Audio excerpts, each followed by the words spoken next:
South Africa's Andre Watson remains the only man to have refereed 2 World Cup finals. His second was in 2003 in Australia. I heard the Monday before the game that I was going to referee the final. Actually, that's not quite true, because Steve Griffiths, the referee manager, called 3 of us in a week before then and said, you guys are going to go out there and do, some of you are going to do semi-finals, others, and you're basically in the mix. But 1 and 3 is quite different from actually hearing that it's you. I went out there as the reigning World Cup final referee and just tried to, and you know, I was under a different type of pressure. It was expected of me to show people how it's done, and at least if I weren't the best, I was supposed to be of the best, and that was my goal, and that's what I did. I enjoyed every minute of it, and then I got the final, so it was surprising. No one was more surprised than me.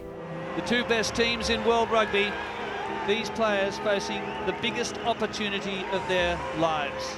England really had a good team. They were probably the complete team from number 1 to number 15, plus the reserves on the bench.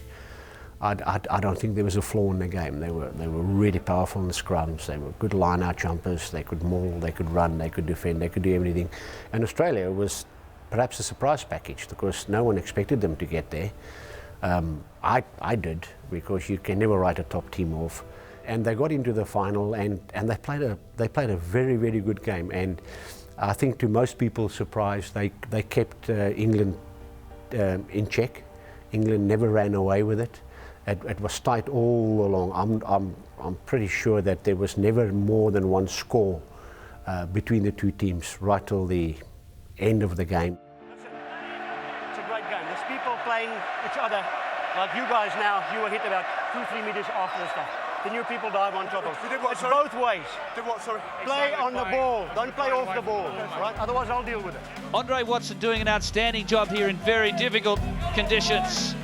I was really criticised, specifically in England, for the last penalty in normal time against England at the scrum time. The argument or the point was that how do you penalise the team that dominates at scrum time? And my answer was, you can dominate, but you've got to dominate in a legal way. If there's anything illegal, that's the referee's job to blow the whistle.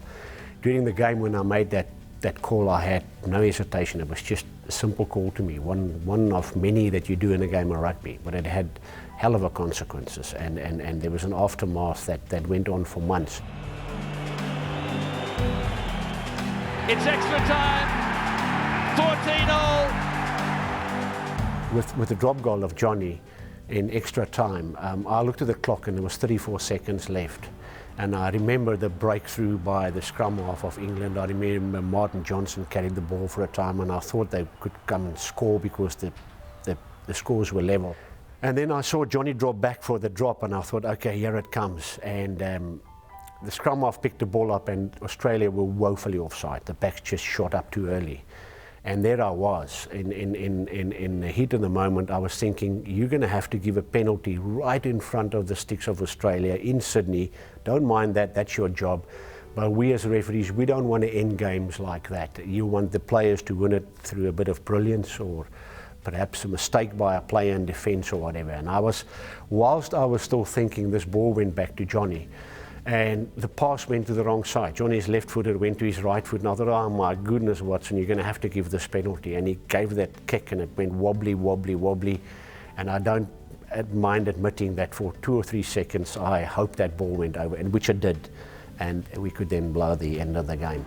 Australia come back. Here it is for Jonny. Has he done it? He sure has. Heartbreaker for the Wallabies. To me, it's a matter of coaches, players and referees. Those 3 parties need to work together in producing a spectacle and producing a contest, because this game, I believe, is played in heaven, and you can't have one of those 3 guys out of sync.